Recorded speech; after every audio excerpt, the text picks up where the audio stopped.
Hey guys, I'm Nick and welcome along to Sci-Finatics weekly live stream on all things Star Trek Picard. Thanks for joining me today. So we've got a lot to talk about. We've obviously torn through the season so far. We've only got 2 episodes to go of Picard, so it's certainly heating up in the storytelling department there.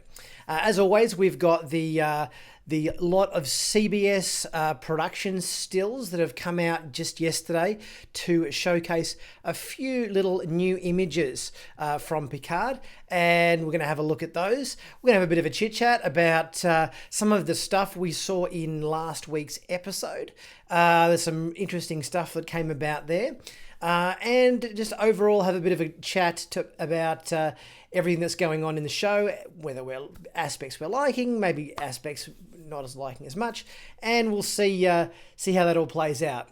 So for starters, let's take a look at the production stills that came out from CBS just yesterday to showcase some of those for episode 9 of Picard. Hey Glenn, thanks for joining me, mate. Cheers. Good to have you in the live stream. Hope everyone's keeping healthy and keeping their hands sanitized and doing the whole social distancing thing or whatever. It's a bit of a crazy world at the moment, so it's good we can all come together online like this and have a bit of a chat about Star Trek and all that sort of stuff, which keeps our mind on happier things. So let's take a look at these CBS production stills and see what we can learn from the episode coming up this week.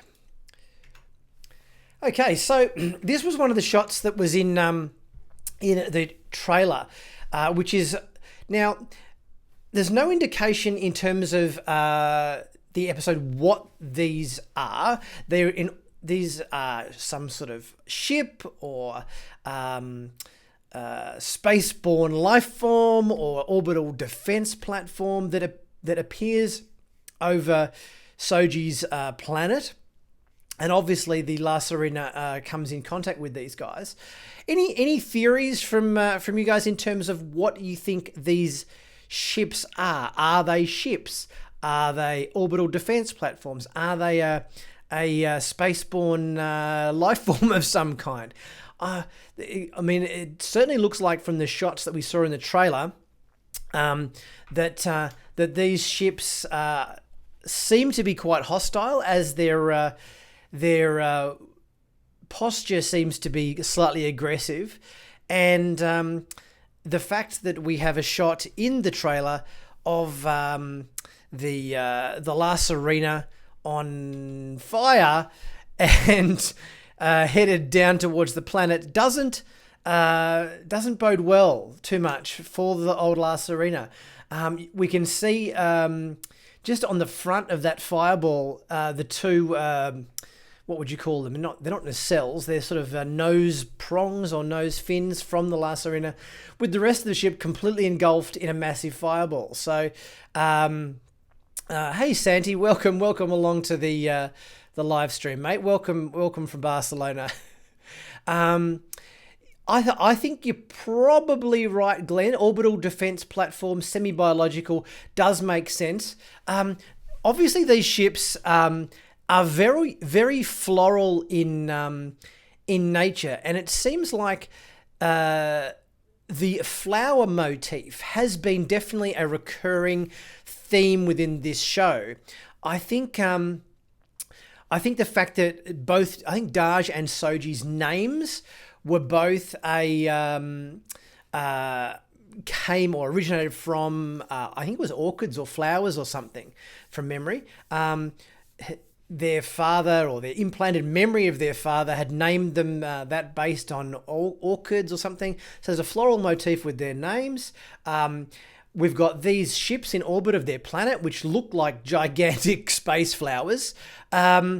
We've got the ambassador that Rios was talking about with Jana.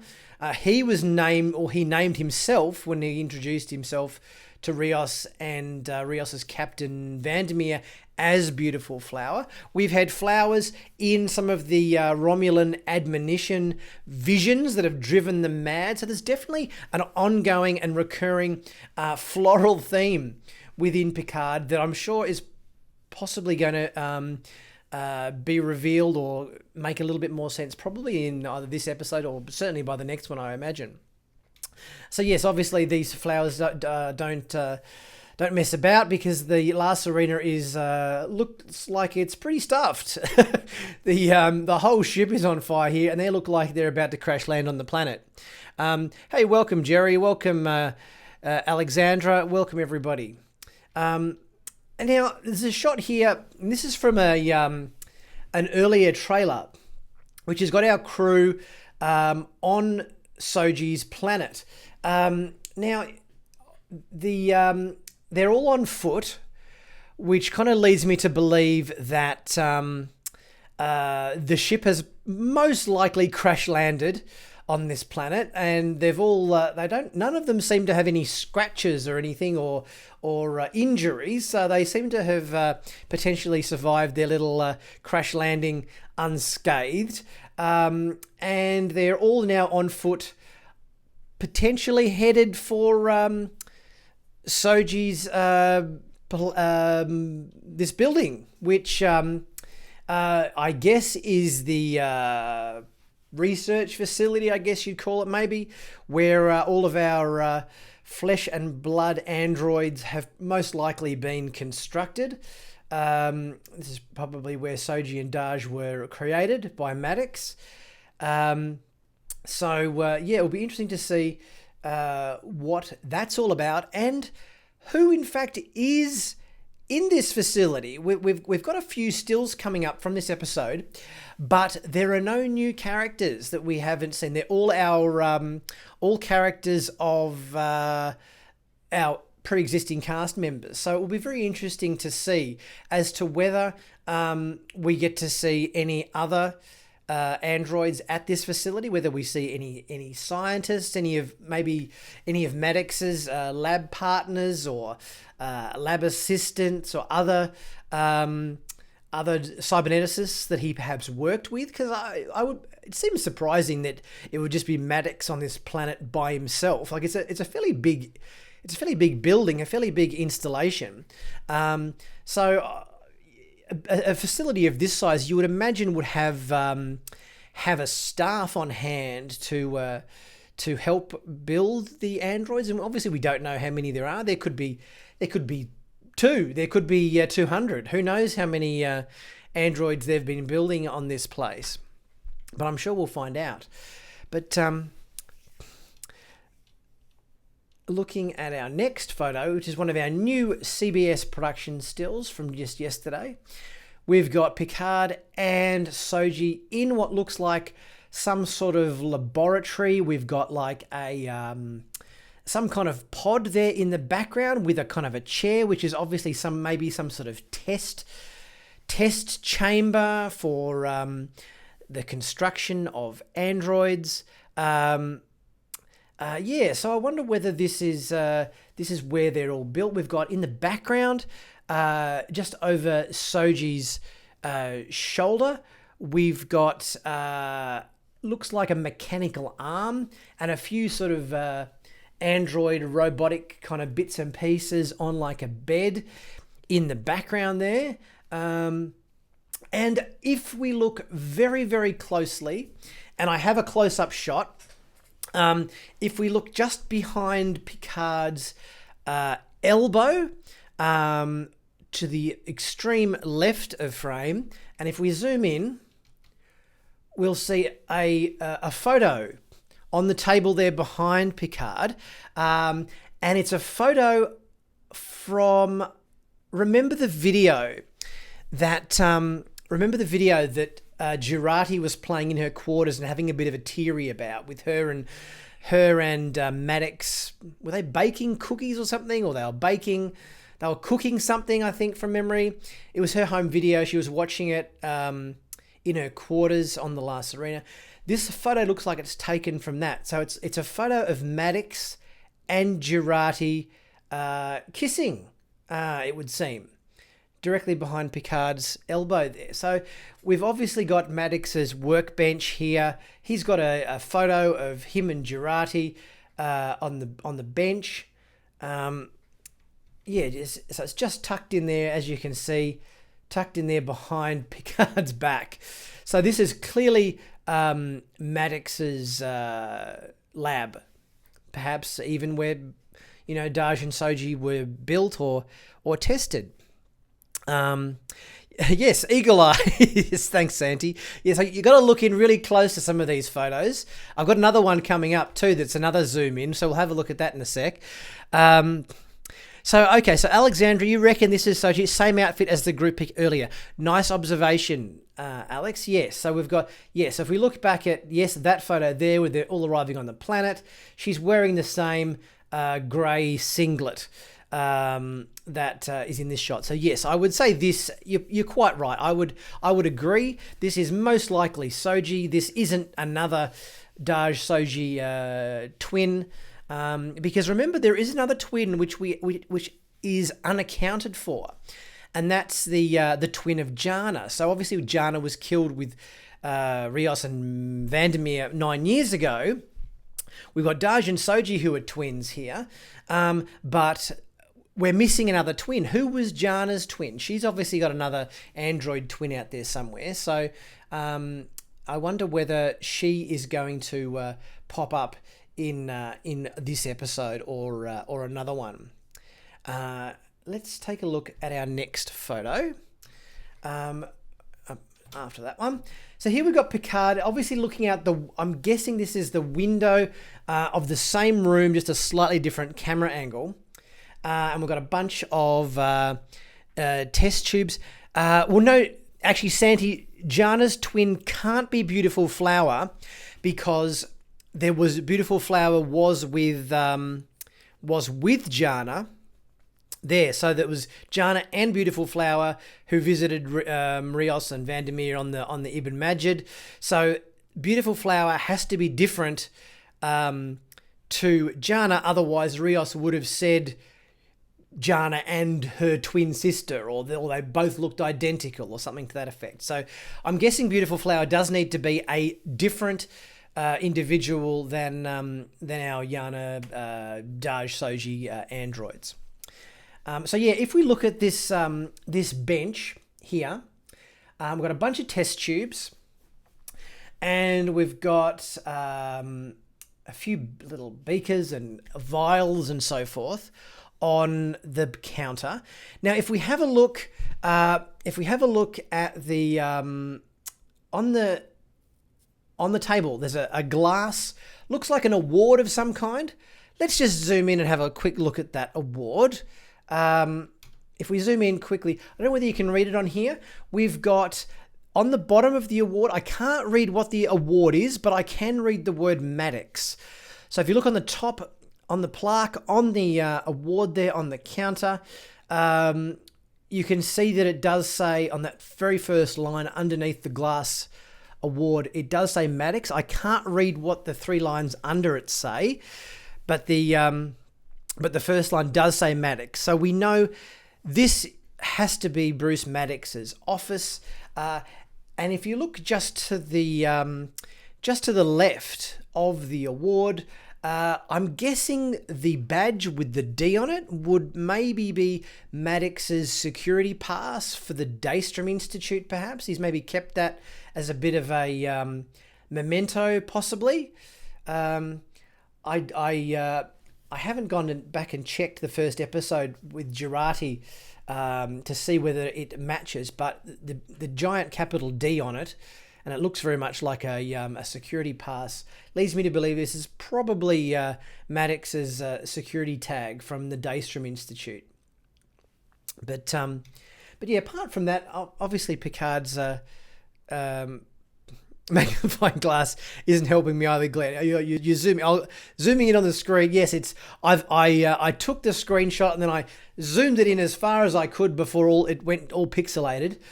This is about the best I could kind of get out of it. So I think all we can read is also that first line to imply that it definitely is Maddox's award there on his table in his lab. Test tubes with goo makes me think of biological component of androids. Well, what colour is the biological component of androids? They're all orange in this. I think when we've seen data bleed, isn't it like a kind of a yellowy, milky kind of sort of colour, I suppose, I think we've seen in the past. That's possible. There is an I behind the D, Cosmac. Let's have a look. An I behind the... Yes. Okay, you're correct. Yes, nice pickup. Nice pickup, Grandpa. Yes, so there's a lowercase I in blue behind the capital D. Okay, Daystrom Institute. I reckon we can put that one to bed, that it is officially Maddox's Daystrom Institute security pass. Nice pickup. Is the award like the necklace? Very good question. Let's have a look. I don't think so. It's not a. I don't think it's a double. Oh, you're right. Actually, it is. You're right. It's two rings like this, interlinked, one horizontally and one vertically. So it's kind of like that kind of deal, I guess. You're right. So yes, it's two circles, one on top of another at 45-degree angles to each other. Kind of yeah, like that. Nice pickup. Yes, don't forget to smash the like button. Thank you, Dawson, for reminding everybody to do that. Always appreciate the likes and the subscriptions and the super chats. All that sort of stuff helps me out greatly, especially in these troubled times where work has all dried up and YouTube is all I have for income at the moment. And what do we got next? We've got our team. Now, it looks like we've got Elnor back as part of our crew now. They're all wearing the same outfits as we saw in the beginning. And we've now got Elnor with them. And looking at the background of this shot, we are on the Borg cube. It looks very Borgish in the background here. So are we guessing from this shot that Seven and Elnor have also come through the Borg transwarp conduit and they've rendezvoused with our crew on the planet? And we've now got Elnor reunited with the rest of them. And I'm guessing from their eyeline in terms of where they're all looking, they're probably looking at Seven, would you say? Maybe Seven is is back plugged into the Queen cell again, and maybe they're all talking to Seven. Maybe would that be the most logical explanation of this image? I suppose we've based on the background. We're definitely on board the Borg cube. We've got everybody looking in the same direction. We're missing Raffi and Rios. Everybody else is there, aren't they? They're the only two we're missing in this shot. So whether they're all looking at Seven, who might be potentially plugged back in again. Borg cube landing. Geez, I think a Borg cube would be surely it would be too big to land on a planet, but I mean, it is a Borg cube. They're pretty technologically advanced. You'd think they'd maybe they'd need a very flat spot, wouldn't they? They couldn't land on a hilltop or something like that on the Borg cube. The size of the Borg cubes are so astronomically huge. You would need a pretty big landing zone to land one of those things. So I'm guessing probably it's in orbit maybe, and they've just beamed down or beamed up. In this case, maybe they've beamed up to the cube to bring Elnor back with them, or maybe I don't know what Seven's up to. But they're all sort of looking at in one direction with a certain degree of, I don't know, would you say awe, perhaps, to see whether the light is weird. Does the light resemble? Because obviously all the computer controls on the Borg cube tend to be green, so it's not a green glow like they're looking at a control panel.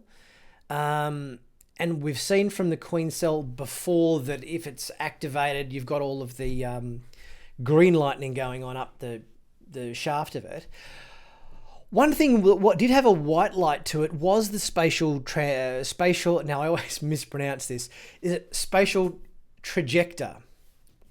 The if I remember correctly, did the spatial trajector, when those things came out of the floor, it had like a white glow to it, perhaps. So maybe they're activating the spatial trajector again. Maybe that's how everybody gets home. But we've still got one episode to go, so it's not like they can all head home at the end of episode 9. So a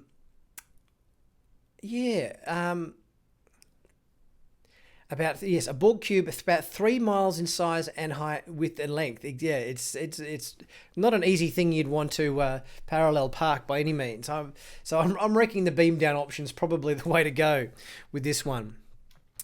And our next shot, which appears to be in the same environment. So we've got Picard with a bag over his shoulder in this shot, and Soji with a backpack or something on in that shot. And if we go to this next shot, we've got Picard beckoning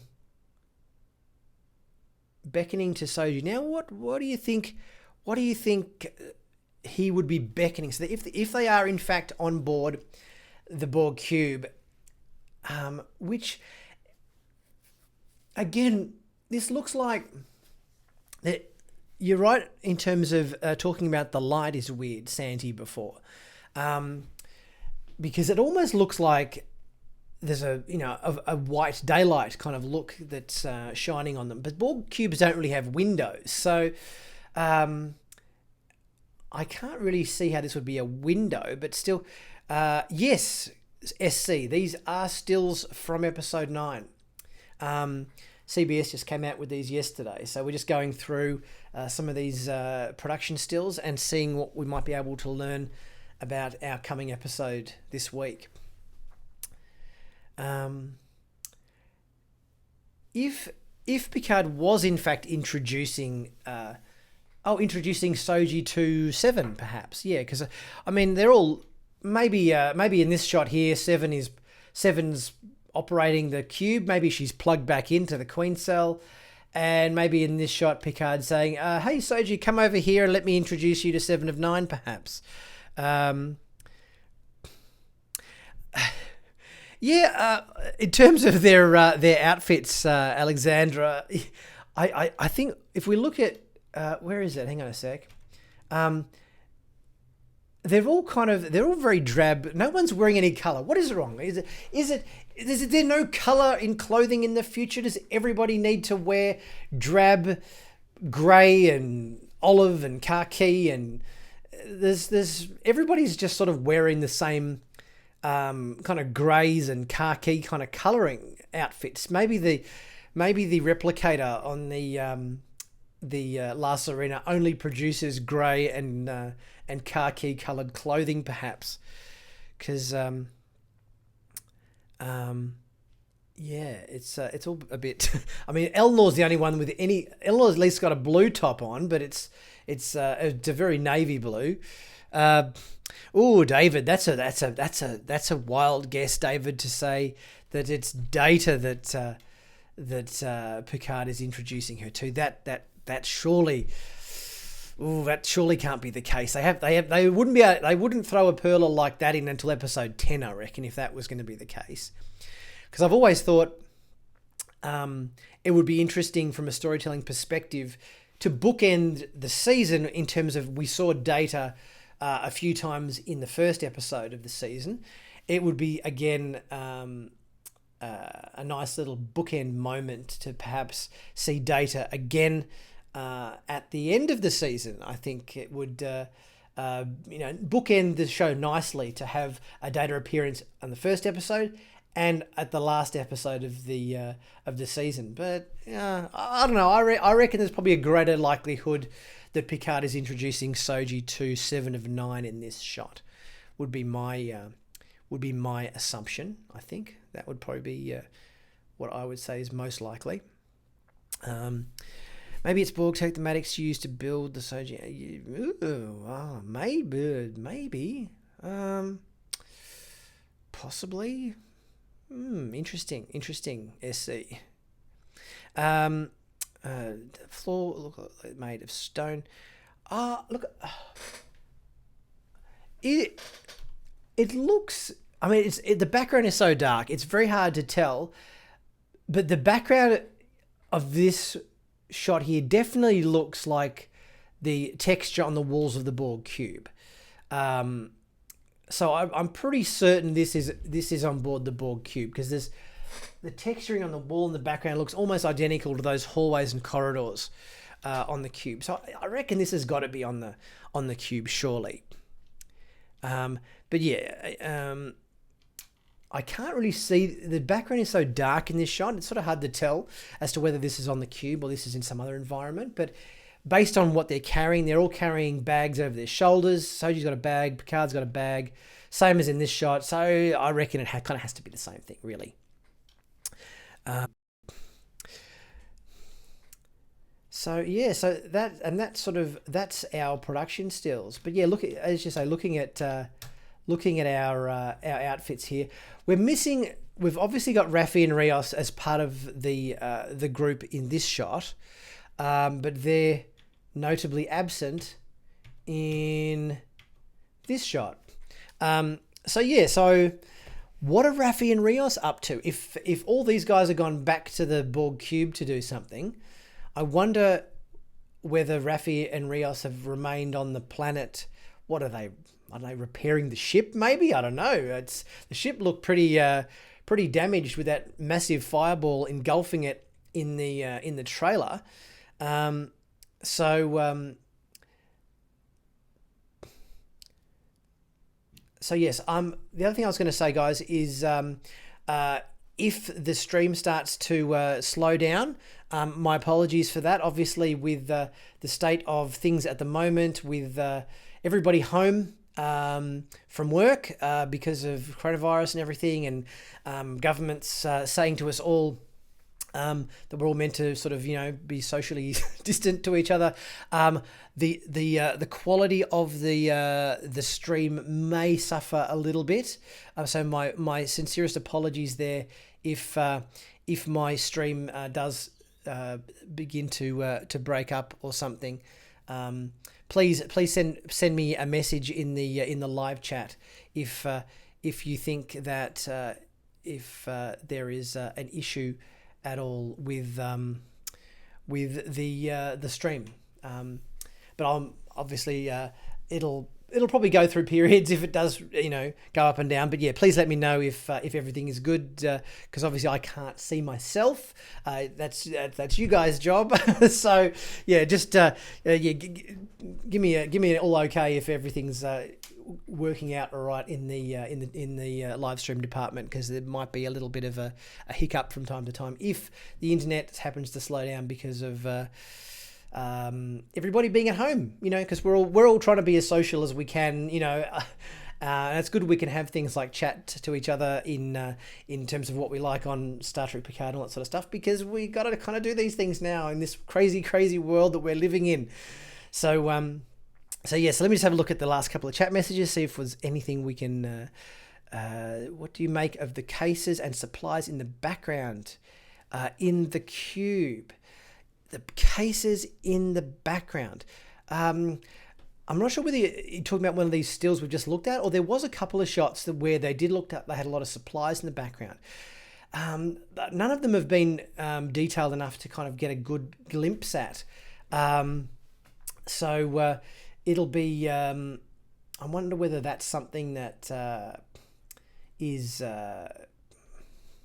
something we'll find out in this coming episode, or something that is just, one of the production stills that, I don't know, there's been a few production stills, I think, where maybe shots haven't ended up in episodes and so forth. So I think there was a shot production still that came out a couple of weeks back which had Raffi talking to somebody, and then it didn't end up being in the episode at all. So will Data be making sense in the end? Look, I wonder whether... One thing I thought is that obviously they had a lot of drama and everything trying to replicate Brent Spiner's makeup for Data. I've always wondered whether we're going to start to see on this planet that we're on, whether we're going to see more androids of a different appearance other than just the Daj and Soji style ones. Are we going to see androids based on Maddox's appearance? Are we going to see androids based on Data's appearance, or anything like that perhaps? Do I expect Lore will make an appearance? That is a very interesting question, because we did have a shot, I think it was in last week's episode, which was part of these images that popped up as the in the Admonition table, when all the Romulans were grabbing onto the table and freaking out and blowing their brains out and all that sort of stuff. One of those flash images was the android face with Data or Lore or B4's face superimposed over the top. So on the basis that we've seen that flash image as one of our Admonition images, I wonder whether that's going to come into play again, because I mean that's obviously a pretty big hint to show that image of, is it Data, is it Lore, is it B4? We don't know, because they've all got the same face. So I think, I'm not sure whether we're going to get to see Data or Lore in episode 9, but I think maybe there's a chance that we'll bookend the season, as I said before, with the appearance, as we've had the appearance of Data. They had the appearance of Data in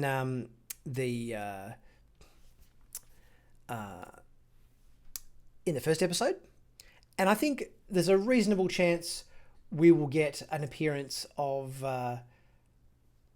maybe Data, or could be even Lore in the final episode. I think that's a reasonable likelihood, I think, that we get that. I give it a 50-50. I give it a 50-50 chance. How many Discovery shuttles will that mean Admiral sends as the rescue squad? Yes, this is something we know has been established, and that's the Starfleet squadron that Admiral Clancy has sent out to DS-12 to rendezvous with Picard and co. Now, in terms of this squadron, obviously our crew has never made it to DS-12. They kind of got sidetracked and ended up going through a Borg transwarp conduit directly to Soji's homeworld.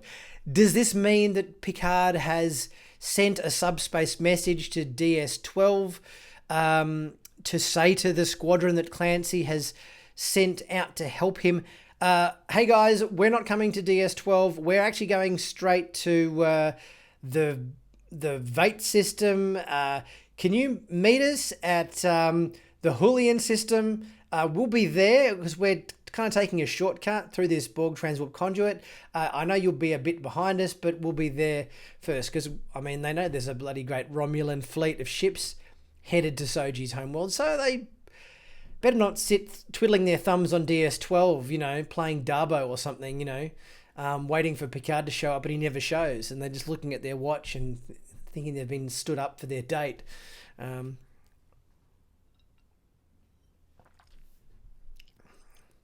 Um, well, that's an interesting notion, Sandy, that Data was the first one that Maddox did. Well, I think the thing is that Data was destroyed in Nemesis. So if Data was destroyed in Nemesis, there's only two existing androids that Maddox could have used for a sample. One of them is obviously B4, which is stuck in a drawer at the Daystrom Institute, and the other one's Law. And all we know about Law is the fact that at the end of Descent Part 2 in Season 7 of Next Gen, Data said that Law had been dismantled and deactivated. We don't know where Law was.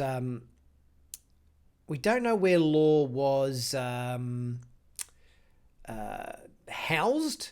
We don't know whether he was housed on board the Enterprise D. We don't know whether he was sent off to the Daystrom Institute. We don't know whether Data put Law. I mean, we saw in the first episode of the season that Picard had like a storage room at Starfleet Archives where he kept all of his kind of important bits and pieces and keepsakes and so forth. We don't know whether, maybe Data stored Law's body dismantled and disassembled in his kind of storage locker thing at the Starfleet Archives, perhaps. Or Law could have been destroyed on board the Enterprise D when the drive section of the Enterprise D exploded in Star Trek Generations. There's plenty of options that could have happened to Law's body. It could have been, in a number of places. So the writers of this show have certainly got options in terms of what they wanted to have the outcome of Law's body happen with, because he could be anywhere. He could, and I think that's a very important question. I did a video back in January or February, which was posing the question: where is Law? We should be asking this question: what happened to Law? Where is Law? Because I always thought it was. I don't know about you guys, but I always thought if Law's body was still intact after Nemesis, why? Because it was established in Nemesis that all of Data's programming and all of his memory and everything was downloaded into B4. But B4's operating system or hardware wasn't sophisticated enough to run the Data program. So think of it like taking a present day game or software package or whatever, going back in time to say 1995 and trying to install that on like a Pentium computer. It wouldn't have enough memory. It wouldn't have enough operating power. The video card wouldn't be fast enough to be able to run the program. But in terms of the ones and zeros, the actual data stored on a hard drive, the data would all be there. The information would all be there for his program. The B4 Android wouldn't be sophisticated enough to run it, but all the information would be intact. So I always thought, well, why didn't they pull Law out of a drawer somewhere? Because we know that Law's programming was as sophisticated as Data's. Why couldn't have they taken Data's programming from B4, do a format Law's positronic brain completely, and then reinstall the Data program into the Law body, and bingo, there you got Data back again. That was my question as to why that couldn't happen, and it's never been explained. So what do you guys think about that? Let me just have a quick look at some of the chat messages.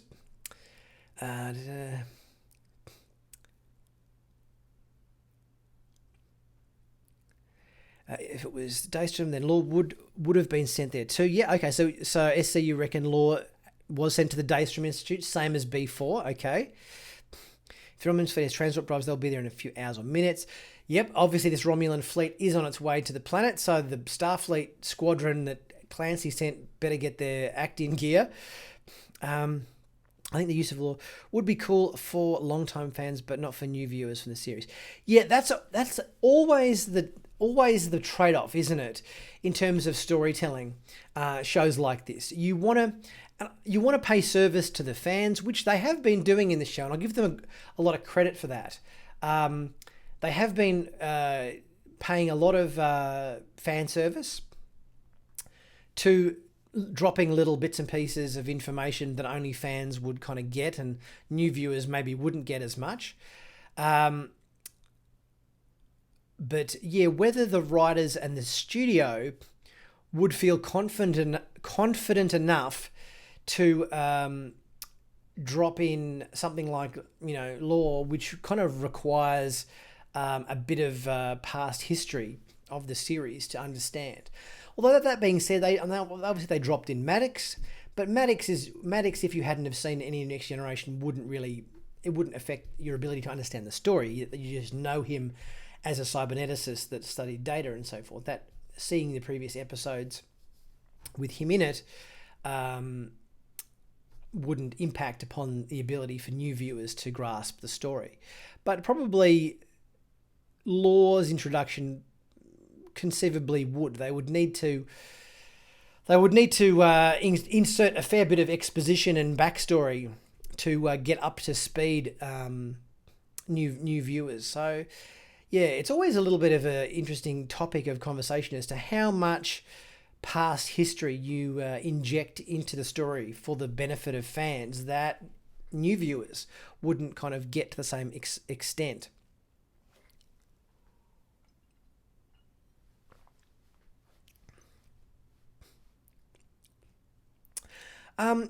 Carlos, in terms of Data versus B4, I think B4 had the capacity. He had the storage space.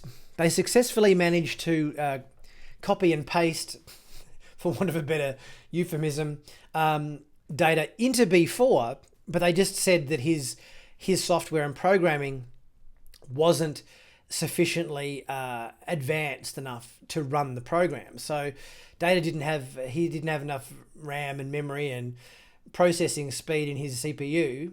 B4 didn't have that to be able to run the Data program. But all the information was there in terms of if I remember correctly, I think Geordie said it in Nemesis. All of Data's programming is in B4. His faculties aren't sophisticated enough to be able to decipher his programming.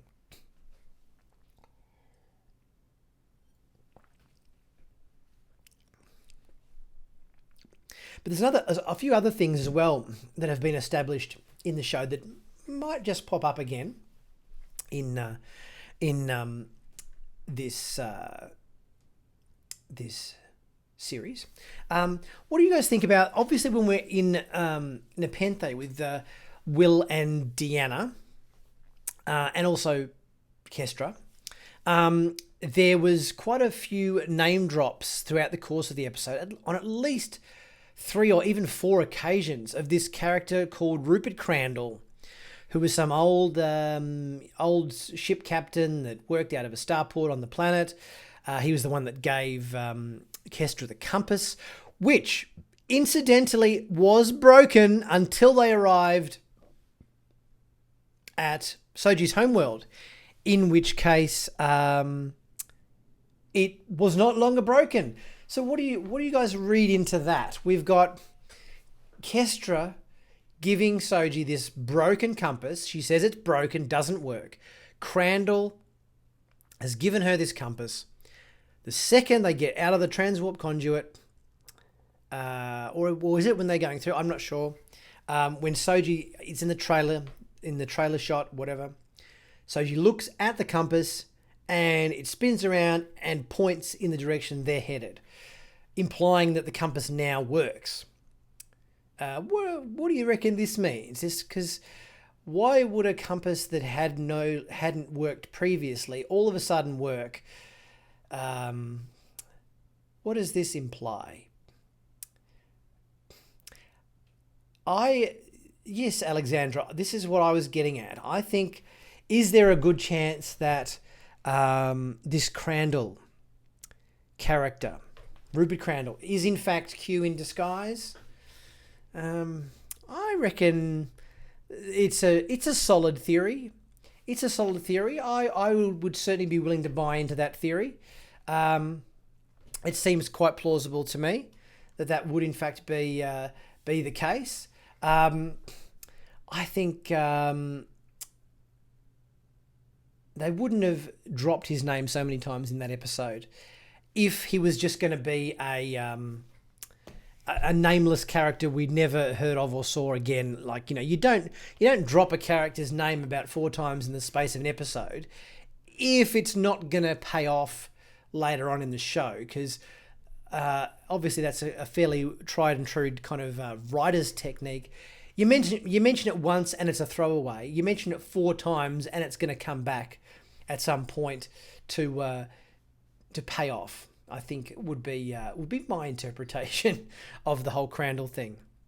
The Troy Rikers World hot wire, which is an old start to help in the battle. Oh, I don't know whether Rupert Crandall has a starship. I got the impression he had a ship, but it was sort of falling apart a bit.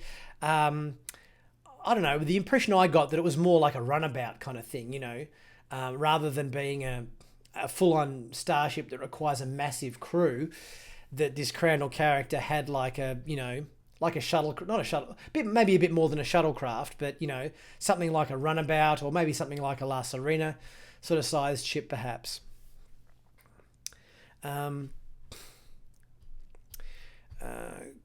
Crandall is a type of bush plant. Any flowerish reference? Yes, Dave. Certainly, flower references are something that we've had, thick and fast in this show. There's so many flower references, and if Crandall is a type of flower, or a type of bush or plant or whatever, and our ambassador, beautiful flower, maybe maybe would it be too much of a stretch to say that Crandall, maybe Crandall and beautiful flower and the same person, and then that could maybe be Q. It's all up for grabs, I guess. There's a lot of hints that have been dropped throughout the course of the show that I think probably have to play out in the last 2 episodes. So it's going to be interesting to see what direction those little clues and hints take in the storyline. Remember Wesley in the flower garden. Oh, that's right. He got the death penalty. Yes, that was a very early season 1 episode where everybody was getting on with each other with no clothes on, practically in that establishment. I think, if I'm not mistaken, everybody was scantily clad, and it was all like a big kind of 60s love-in kind of thing going on. And then Wesley fell over in the flower garden and got a death sentence because of it. Yes. I mean, the other theory that I've heard quite a bit coming up, which is a recurring theory, apart from the Q theory, because we've been talking about the fact that one thing that has been established is this whole thing with these 8 suns having been moved around to all be located at this one system, and that obviously a race with immense power would be the only ones that would be capable of doing that. And there is speculation or whatever that people are saying, does this mean Q? Is he the one that moved all the planets around? There have been mentions of the Tacon Empire. There have been mentions of the Iconians. There's not that many races around in the Star Trek universe that would be capable of moving 8 suns around the galaxy. Q is obviously the prime candidate, I would think. Probably followed by, Iconians and the Tacon and all that sort of stuff. But I think the Tacon and Iconians are too obscure. In terms of casual viewers, I think people who are even maybe aren't full-on viewers of Next Generation, but casual viewers would have at least heard of Q or maybe seen one Q episode. So I think bringing Q back into the show makes far more sense from a storytelling point of view than it would to bring the Tacon or the Iconians back, because they're very obscure races that have only really been mentioned once or twice in the course of the show. Let's face it, right from the start of Next Generation, right through the end of the series, Picard's journey has always been very intertwined with Q. Q has always been a big part of Picard's existence, in there for the pilot, in there for the finale. Every season he would make an appearance, and his banter and dynamics would always be very much entrenched with Picard.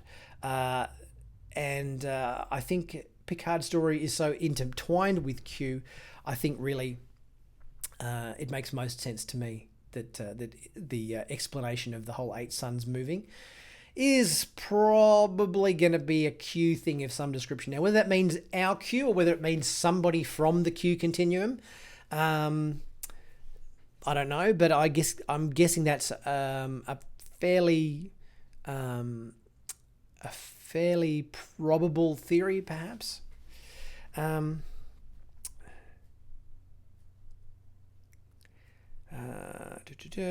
Just having a bit look through the chat, just to see what we're going to talk about. They only need to move 1 star since there are already 2. Okay, there are already 2 systems with 7 stars. Okay, they didn't actually say whether it was a pre-existing system with 6 or 7 stars. So I said, but I mean, let's face it, whether you got to move 8 suns around the galaxy, or you just got to move 1 or 2, it's still a pretty ambitious course of action, which only Q or these other races I mentioned just before would have the ability to do. So whether it's 8 or whether it's 1 sun, it's the difficulty factor probably is kind of about the same. Have we seen Beautiful Flower that's not related to the Orchids, although not the literal meaning, but I'm wondering if there's something more to this. Bjorn, I agree. We talked about it briefly just before. I'm trying to think whether there've been any other floral, apart from Daj Soji, their father, the imprint of their father who grew the orchids in the lab, the reference to Beautiful Flower, the reference to these giant floral shaped ships that we see in the trailer in orbit. There's flowers in the Admonition visions. They're the only floral reference. I mean, what's that? 1, 2, 3, like at least 6 floral references. Yeah, I think I can't think of any more. That's heaps. But I'm sure it's gonna pay off. The whole flower thing is going to pay off because there's so many flower references. It's ridiculous. Q Junior. That's right. I forgot that Q had a son. That was from it was a Voyager episode, I think, from memory. Where we saw Q's son come into it, and that's right, because he offloaded his son to Janeway to babysit. That was interesting. I can't wait to see Q again. If in fact the speculation is correct and he is in the last episode or whatever, is always a highly entertaining character, and the dynamics between John Delancey and Patrick Stewart riffing back and forth with their respective characters has always been, really, really entertaining moments, and memorable, highly memorable and entertaining moments in Next Generation. I think Q only the dynamic was still good with Janeway, but it was always at its best with Picard. And I think Q only ever made 1 appearance to Cisco. Correct me if I'm wrong. There was only 1 episode of where Q popped up in an episode of DS9. I think he popped up in a couple of Voyager episodes with Janeway, but obviously the most appearances were with Picard there. Keiko O'Brien loves flowers. Yes, she does. She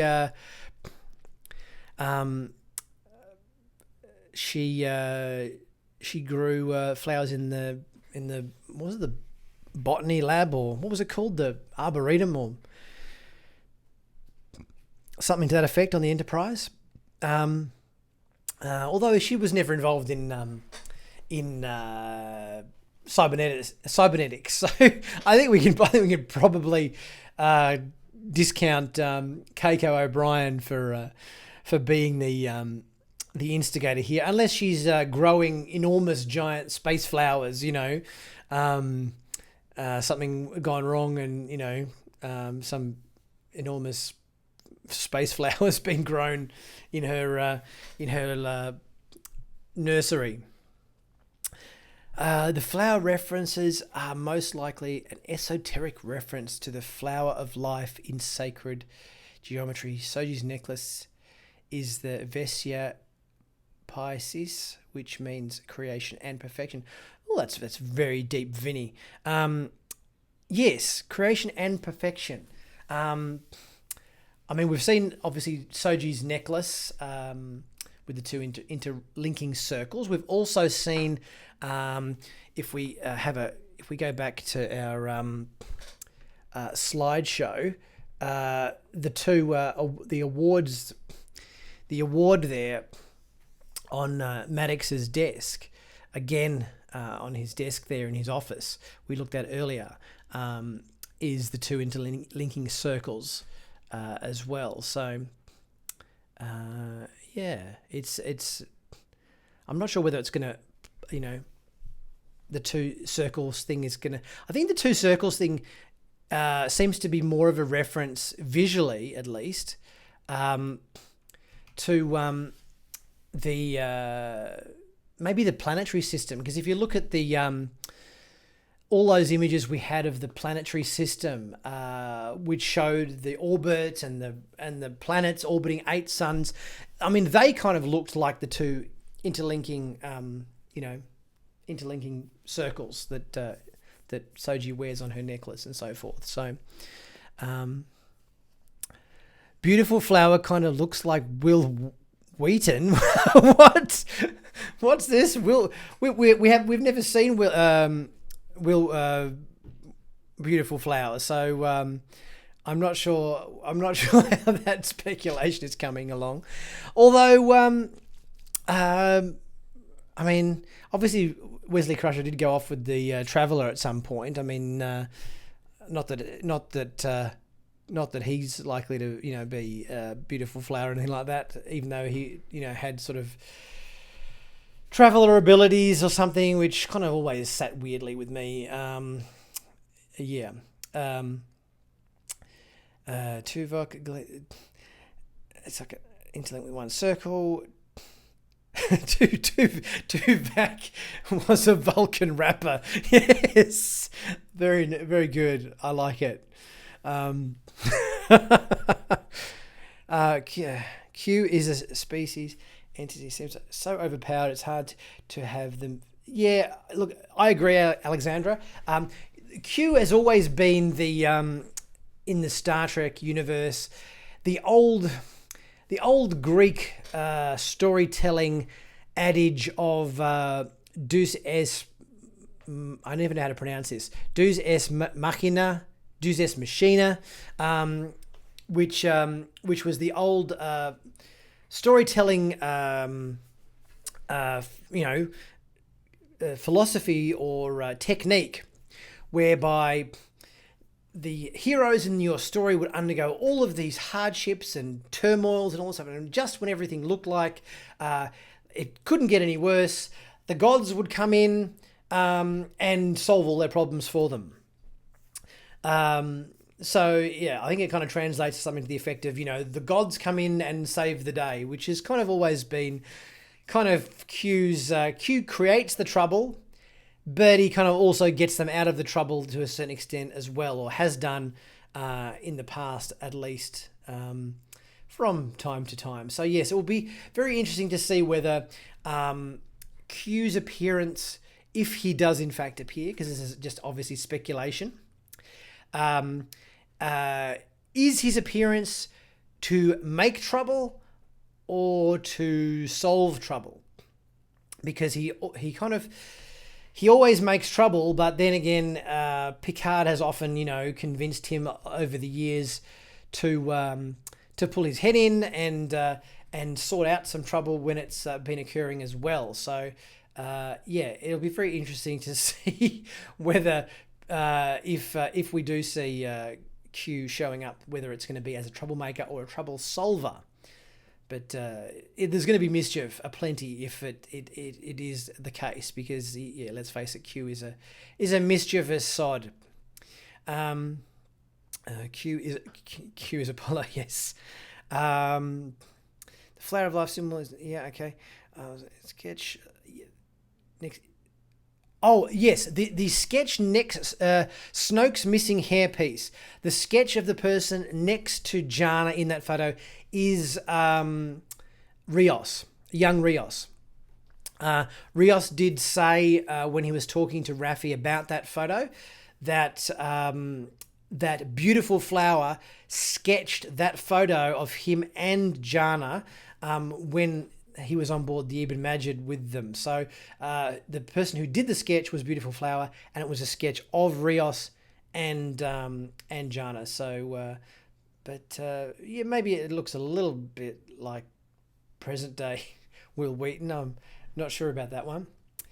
So I hope everybody is keeping well in this crazy and tumultuous world we are living in now. And this is the benefit, I suppose, of YouTube and live streams like we're having today, is that, in times where we are sort of encouraged by our respective governments to distance ourselves from our fellow human beings and to stay at home, at least we do have things like live streams and YouTube and so forth, where we can discuss things like the shows we love, like Star Trek Picard, and talk about them, because it is all a bit mad at the moment.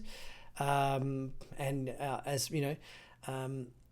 as I said before when we started, highly appreciate all of the super chat, or if there's any super chats that are possible, that is fantastic, guys. Because as I said earlier, YouTube is kind of all I'm being able to do at the moment work-wise. My normal work has completely dried up to zero since the whole quarantine thing kicked in for COVID-19.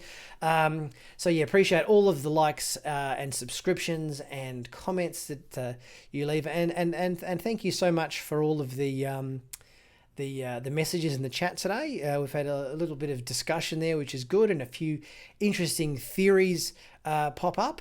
It's always good to inspire a bit of debate and a bit of chat and get the theories rolling in. We've been going just a bit over an hour now, so I might wrap up the live stream. I suppose, let's face it, we all kind of sit at home and, watch a bit of TV, but, it's good to be a TV fan, and it's good to be a Star Trek fan when I just, I'm just a bit sad that we've only got 2 episodes of Picard left to go now, because we've got 2 episodes left, and we've probably got several months of, social distancing and isolation left as we all navigate our precarious world that we're now all living in. So thanks so much, everybody, for coming along to the live stream. I appreciate everybody's support of the channel, all of your views, likes, comments, and subscriptions. And I might like to wrap it up there. Thanks again for coming, everybody. And I'll obviously be coming out at the end of the week in a couple of days' time with my review of episode 9. So we'll be very interested to see whether some of our theories we've talked about today play out or not, but hopefully it'll be exciting and interesting. Thanks everyone for coming along, and I will see you next time for my next review, and I'll probably be doing another live stream again next week as always. So until then, I'll catch you guys next time. Thanks for coming along.